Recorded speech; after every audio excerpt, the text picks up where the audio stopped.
सुप्रभात देवियों और सज्जनों, मैं कर्नल सोफिया कुरैशी और मेरे साथ विंग कमांडर व्योमिका सिंह आज आपको 6 से 7 मई 2025 की रात 1:05 से 1:30 बजे के बीच भारतीय सशस्त्र बलों द्वारा अंजाम दिए गए ऑपरेशन सिंदूर के बारे में जानकारी देंगे।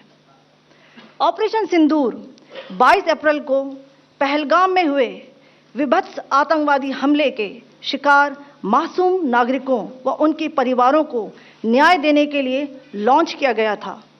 इस कार्रवाई में 9 टेररिस्ट कैंप्स को टारगेट किया गया और पूरी तरह से इसे बर्बाद किया गया। पाकिस्तान में पिछले 3 दशकों से टेरर इंफ्रास्ट्रक्चर का निर्माण हो रहा है। इसमें recruitment, indoctrination centres, training areas व लॉन्च पैड शामिल थे, जो पाकिस्तान और पाक अधिकृत जम्मू कश्मीर POJK दोनों में फैले हैं। Operation Sindoor was launched by Indian Armed Forces to deliver justice to the victims of Pahalgam terror attack and their families. 9 terrorist camps were targeted and successfully destroyed. Over the last 3 decades, Pakistan has systematically built terror infrastructure.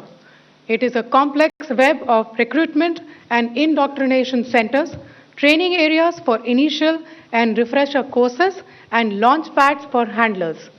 These camps are located both in Pakistan as well as Pakistan-occupied Jammu and Kashmir areas. Some of the well-known training camps are located, as you can see on the screen.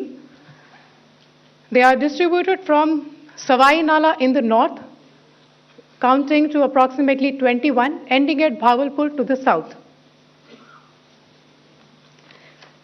इन लक्ष्यों का चयन विश्वसनीय intelligence सूचनाओं के आधार पर हुआ ताकि आतंक गतिविधियों की रीढ़ तोड़ी जा सके, और यह खास ध्यान दिया गया कि निर्दोष नागरिकों और सिविलियन इंस्टॉलेशन को नुकसान न पहुंचे।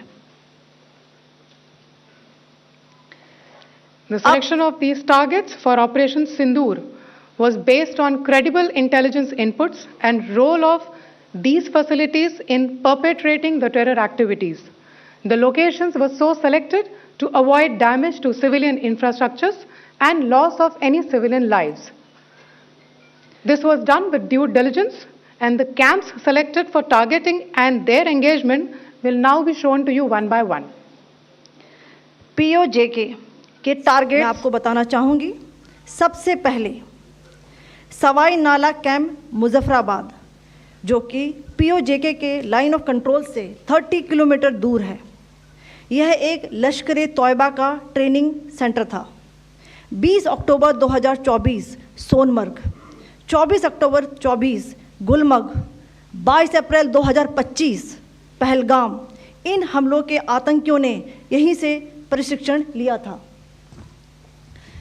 सैयदना बिलाल कैंप मुजफ्फराबाद, यह एक जैश ए मोहम्मद का स्टेजिंग एरिया है। यह हथियार, विस्फोटक और जंगल सर्वाइवल ट्रेनिंग का केंद्र भी था। गुलपुर कैंप कोटली, यह LOC से 30 किलोमीटर दूर था। लश्कर तोयबा का बेस था, जो रजौरी पुंछ में सक्रिय था।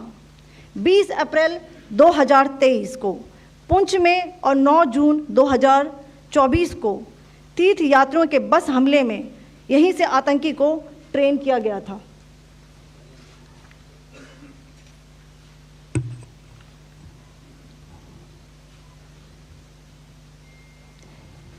बरनाला कैंप बिंबर, ये LOC से 9 किलोमीटर दूर है। यहाँ पर हथियार, हैंडलिंग, IED व जंगल सर्वाइवल का प्रशिक्षण केंद्र था। अब्बास कैंप कोटली,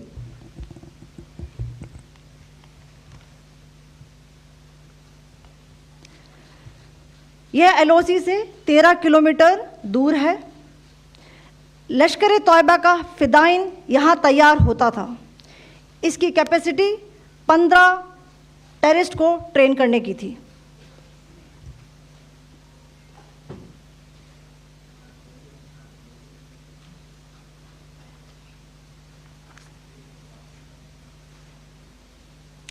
अब मैं पाकिस्तान के अंदर के टारगेट से अवगत कराना चाहूँगी। पहला, सर्जिकल कैंप सियालकोट। यह अंतर्राष्ट्रीय सीमा से 6 किलोमीटर की दूरी पर है, सांबा कठुआ के सामने।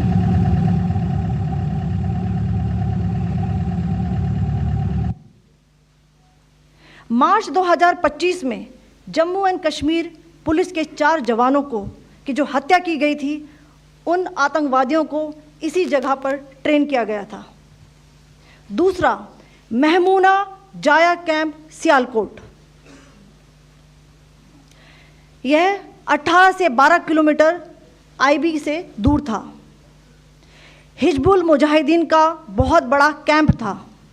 ये कठुआ जम्मू क्षेत्र में आतंक फैलाने का नियंत्रण केंद्र था। पठानकोट एयरफोर्स बेस पर किया गया हमला भी इसी कैंप से प्लान और डायरेक्ट किया गया था। मरकज ताइबा मुरीद के, यह आईबी से 18 से 25 किलोमीटर दूरी पर है।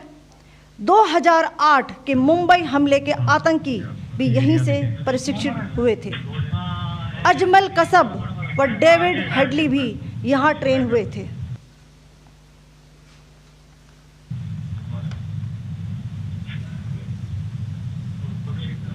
आगे दूसरा आया।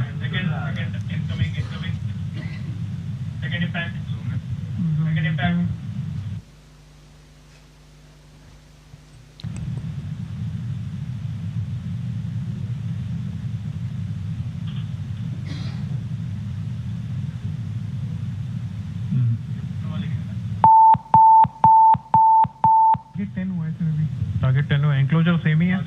7 it is hit the target. हाँ हाँ।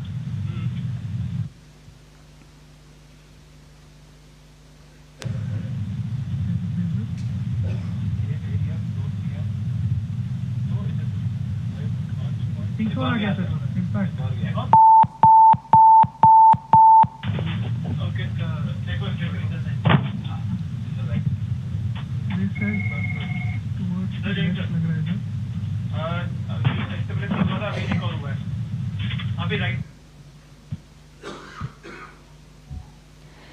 मरकज सुभान अल्लाह भावलपुर, ये इंटरनेशनल बाउंड्री से 100 किलोमीटर दूर है। जैश ए मोहम्मद का मुख्यालय था। यहाँ पर रिक्रूटमेंट, ट्रेनिंग व इंडॉक्ट्रिनेशन का केंद्र भी था। शीर्ष आतंकी अक्सर यहाँ आते थे। मैं आप सबको बताना चाहती हूँ कि किसी भी सैन्य ठिकाने का निशाना नहीं बनाया गया और अभी तक किसी तरह की नागरिक क्षति की रिपोर्ट नहीं है। धन्यवाद। जय Hind. The strike on the terror camps